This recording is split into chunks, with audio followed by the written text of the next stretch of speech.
No, máme tu ďalšie video. Práve sa pozeráte na náš skromnejší výbeh pre sliepočky. Momentálne je dosť zarastený, keďže tu už zhruba 2, možno 3 týždne nie sú sliepočky. Nakoľko sme mali nezvanú návštevu. Bohužiaľ to nebolo žiadna divá zver, ale náš domáci pes, ktorý využil búrku, počas ktorej sa vyvalili dvere. No a tak trošku polámal väzy našim sliepočkám. Stihol som 3 zachrániť a 1 kohúta, ale tie sme dali, aj tak nakoniec sme sa rozhodli dať, že dáme preč. Takže aby sme mohli obmeniť chov úplne, mali sme ich len 10 vtedy a plus 1 kohútik, dnes máme už 20 a 1 kohútik. No, teraz momentálne mám na pláne im pristrihnúť krídelka, pretože toto je trošku iná odroda, nie je to Izo Brown, také tie podsadité sliepočky, ktoré neradi lietajú, ale práve že naopak to sú také lietavé sliepočky. Takže ide sa pristrihovať, je to pre mňa prvýkrát, dúfam, že to sliepočky prežijú a vy niečo možno uvidíte nové.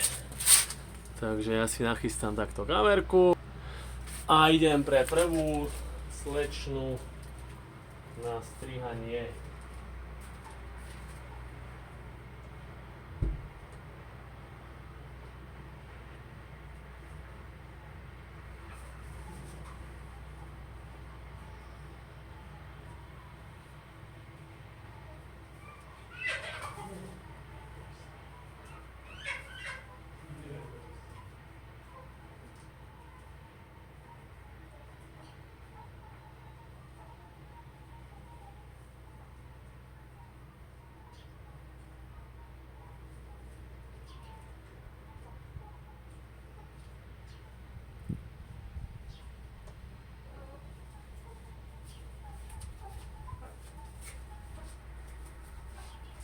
Musím ísť na ne veľmi pomaly, pretože dnes sú tu len prvý deň a sú veľmi plaché, boja sa. Prvú som chytil, tá sa hneď zlakla a ušla, tak som ju nechcel ďalej znásilňovať. Táto je tiež veľmi plachá a priznám sa, že aj ja nie som úplne v strese, ale nechcem jej zbytočne ubližovať.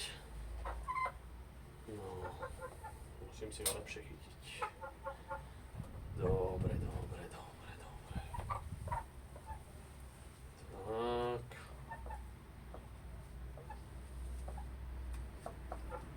No, ukáž mi krídelko. No, ty ich tu teda moc nemáš, počúvaj ma. Táto by ani moc nelietala, ale pristrihuje sa vždy len tá dlhšia vrstva tých krídel, tie dlhšie. Hej, čiže vidíte, tu je ešte druhá vrstva, tuto, nadvihujem ju. Tu už nestriháme, dobre? Tam môžu byť už žilky.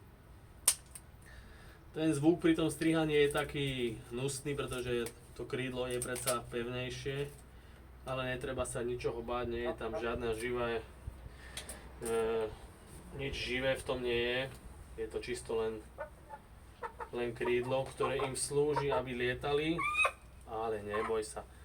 Zajímavé, že takto inakšie škriekajú tieto, neboj sa ty, no. Taký iný škrekot majú, no je to predsa iná sorta. Dobre. Nechce dať to krídlo, tak si ho drží chudiatko. Jej, no aspoň sa naučíte aj vy niečo nové.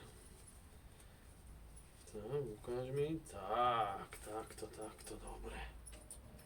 Nechcem jej hlavne ublížiť, takže veľmi jemne udržím. No vidíš to. A ty už môžeš ísť do sveta. Tak. No ona pravdepodobne tu aj tak ostane takto. No.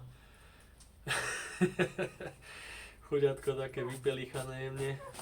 Hovorili nám, že sú tieto čierne také trošku vypelichané, nakoľko im chýbali nejaké minerály, ale už to podchytili ešte predtým, než teda sme si ich my kúpili, bol u nich z velolekára a dostali nejaké patričné vitamíny, minerály, takže už sa o nej nemusíme báť, ale aj tak ešte preventívne my pôjdeme k veterinárovi. Sice majú dobré meno, tá topolnica, ale dôverujú, ale preverujú, ako sa hovorí. No. Takže a ďalšie budú rovnaké, čiže to vám nebudem už ukazovať ďalších 19.